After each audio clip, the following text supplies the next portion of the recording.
documento final da CONAI, que é o Plano Nacional de Educação 2024-2034, ou seja, este documento que nós debatemos às muitas mãos e que fez parte de todas as conferências e chegou, né, com mais de 3.000 emendas à Conferência Nacional de Educação, a constituição de parâmetros, de diretrizes, né, de proposições para o Plano Nacional 2024-2034. Esse texto ele já foi entregue ao MEC, né, o Fórum Nacional de Educação entregou já este texto ao MEC, né, já está no ar, aí já está em todas as páginas, né, então, ele permanece ali com a sua apresentação central com os 6 só um pouquinho, com os eixos que nós debatemos, né, com todos os 7 eixos que nós debatemos e suas proposições finais aqui. Eu digo sempre que o Plano Nacional de Educação, o eixo 1, que é o Plano Nacional de Educação, como articulador do Sistema Nacional de Educação, sua vinculação aos planos decenais, estaduais, distrital e municipais de educação, em prol das ações integradas e intersetoriais em regime de colaboração interfederativa, é o principal eixo da CONAI. Eu sempre digo assim, o sistema, ele é o guarda-chuva de todos os outros temas que nós temos que debater para a constituição de um Plano Nacional de Educação. E mesmo que o texto da CONAI ele traga os 7 eixos, eu sempre digo que o eixo 1 ele comporta todos os eixos da nossa Conferência Nacional de Educação. Por quê? Porque nós já temos na Constituição Federal, mas não temos legislado de uma forma muito afirmativa, né? E hoje são leis e não uma lei só, um Sistema Nacional de Educação. Este foi o debate central. O que constitui um Sistema Nacional de Educação, já que nós tratamos de um Estado federativo? Nós somos um Estado federativo. Nós temos a União, os estados, o Distrito Federal e os municípios, que são entes também que têm, né, as suas autonomias.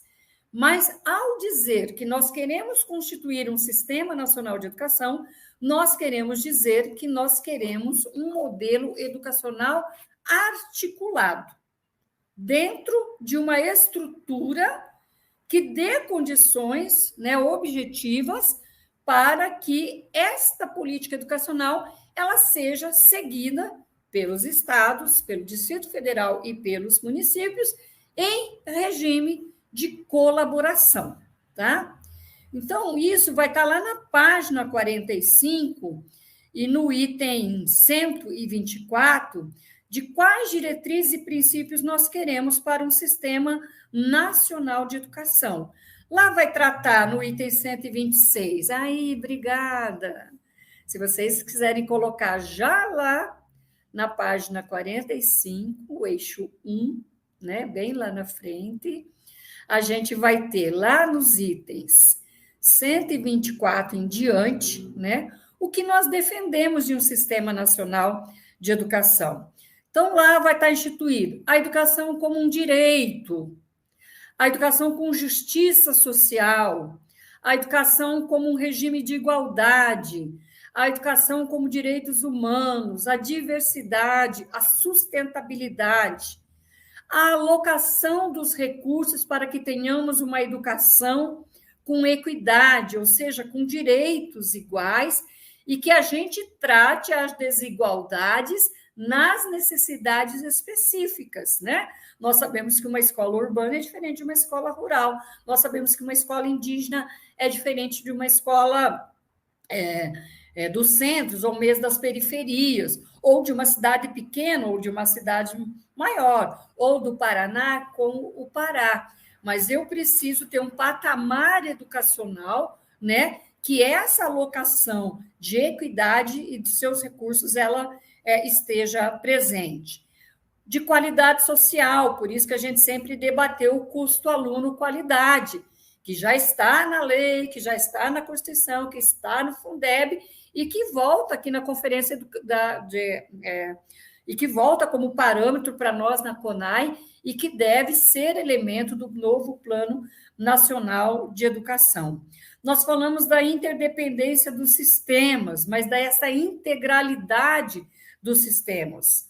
Nós falamos da intersetorialidade das políticas públicas, né? A gente tem visto muito, e daqui um dia eu vou fazer um debate no Congresso Nacional, que a gente teve uma lei aprovada para que tenhamos psicólogos, para que tenhamos assistentes sociais, mas nós continuamos defendendo que os profissionais da educação que têm que estar na escola, e que as demais políticas elas são políticas intersetoriais, e a CONAI reafirmou isso, a necessidade da intersetorialidade das políticas públicas entre si.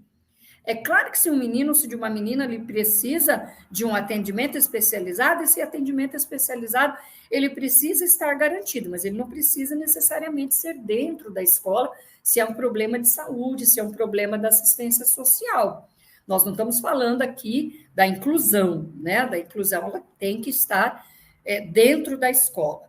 Nós estamos falando de um sistema nacional de educação que garanta a gestão democrática das escolas, a autonomia dos sistemas, a participação da sociedade civil, os profissionais da educação, os estudantes, pais e mães, a eleição direta dos dirigentes educacionais, tanto da educação básica, tecnológica como superior. Nós colocamos neste Plano Nacional de Educação e queremos um sistema que tenha a eleição de dirigentes da educação básica. Nós queremos realizar, que também faz parte de um Sistema Nacional de Educação, o controle social, a informação, a transparência. A gente tem os conselhos de Fundeb, mas isso precisa ser ampliado, precisa tratar de toda a educação brasileira. Nós sempre falamos da relação família-escola, da valorização profissional, da liberdade de atuação que a gente vê hoje tão cortadas aí, a liberdade de cátedra, o direito ao conhecimento em todas as suas dimensões, cultural, política, o conhecimento historicamente acumulado, o fortalecimento do relacionamento solidário e de confiança entre as redes de ensino, entre as escolas, um planejamento articulado que vai estar no Plano Nacional de Educação, depois nós vamos debater os planos estaduais de educação e os planos municipais de educação, ou seja, nós vamos ter uma inter-relação de todas as políticas educacionais, das metas e das suas proposições que estão sendo aí passadas pelas meninas, no texto da Conferência Nacional de Educação. Nós queremos a simplificação das estruturas burocráticas. Nós queremos a articulação das políticas públicas e o reconhecimento das diversidades, das identidades, das culturas, das territorialidades, das línguas, enfim. Tudo isso deve compor um sistema nacional de educação. E neste Sistema Nacional de Educação, lá no item 142, ainda do eixo 1, nós vamos ter os objetivos deste regime de colaboração. Então, quais são os objetivos? Um planejamento, o planejamento com ações intencionais entre os entes federados. A gente não pode mais ter política educacional que cada estado faz de um jeito, um currículo que cada um define de um jeito. A gente tem que ter assistência técnica por parte do Ministério da Educação. A gente precisa ter assistência financeira. Então, o modelo federativo ele também precisa garantir que a gente tenha uma distribuição através do Fundeb, que a gente tenha uma distribuição de recursos através dos 25% da educação em cada município, em cada estado, mas a gente tem que ter a parte supletiva do governo federal também nas finanças. Por isso que a gente quer atingir 10% do PIB, que também está no texto da nossa lei, lá no texto do financiamento. e, ao mesmo tempo, um padrão também pedagógico, do debate pedagógico do currículo, e não um currículo feito em gabinete, como foram né, as BNCCs, e que não teve um debate amplo da sociedade civil. Isso também a gente garantiu aí que tem que estar no texto do próximo Plano Nacional de Educação. Claro que também observado nisso tudo, né, as realidades das comunidades regionais, né, que nós temos país afora. Mas a gente precisa ter uma estruturação de uma coordenação, de um planejamento, da administração democrática e da política educacional. Nesse sistema também, a gente tem uma configuração de organização. Então, o Sistema Nacional de Educação ele tem que ter um caráter colegiado, tripartite, em âmbito federal, então, o governo federal, os estados e municípios, bipartite nos âmbitos dos estados, então, os estados e os municípios, e mais a esfera municipal, que são instâncias nacionais de negociação, cooperação e pactuação da educação no país, que tem que ter participação paritária, né, representação sindical, representação dos gestores, representação da valorização profissional, o Fórum Permanente de Valorização para os Profissionais da Educação, de forma paritária, que vai cuidar do piso, da hora-atividade, dos concursos, da carreira. Nós temos que ter sempre o princípio dos órgãos colegiados, que são os conselhos. Então, o Conselho Nacional de Educação, que é um órgão normativo, que é um órgão, né, de deliberativo, muitas vezes, das políticas educacionais. Nós temos que ter os conselhos municipais, os conselhos estaduais de educação, nós temos que ter gestão paritária em todos esses conselhos, nós temos que ter as conferências de educação e os fóruns de educação. O Fórum Nacional, nós já constituímos no Estado o Fórum Estadual, e em muitos lugares tem os fóruns municipais, em outros ainda não. E os fóruns, eles têm que ser o quê? O local de participação da sociedade, da fiscalização da política educacional e da gestão democrática, com autonomia técnica, financeira, administrativa. E as conferências de educação, que são os grandes espaços onde nós vamos debater a política pública, né? É um grande espaço também de avaliação das políticas, uma avaliação diferente do que nós temos hoje. No documento da CONAE, nós temos a referência a um Sistema Nacional de Educação Básica, a um sistema de avaliação da educação básica, que foi feito lá em 2016, chamado de proposta SINAEB, que foi a portaria 369 do governo da presidente Dilma até então. Ou seja, nós queremos, através dos fóruns, fazer o monitoramento da política pública e, ao mesmo tempo, um sistema nacional de avaliação, não esses que nós convivemos no nosso dia a dia, que é um modelo de ranqueamento, que é um modelo de provas, é um modelo, né, de fazer as nossas crianças, desde a educação infantil até o final do ensino médio, ficar participando de modelos de provas só para ter as notas do IDEB. A gente tem discutido também já, né, que o modelo do IDEB ele está num grau de superação que nós precisamos formular esta nova política de um Sistema Nacional de Educação que está colocado no item 169 lá da proposta também do Plano Nacional de Educação. Nós temos o financiamento, que eu já falei, né, que é um dos eixos.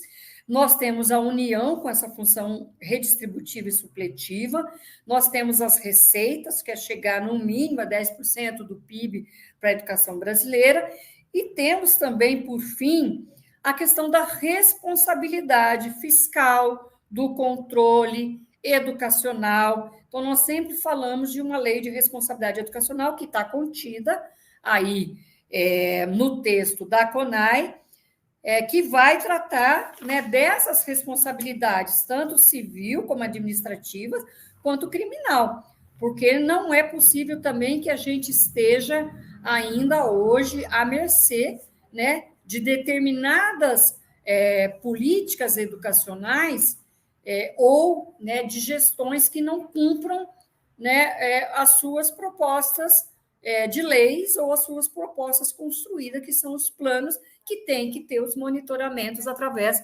dos fóruns.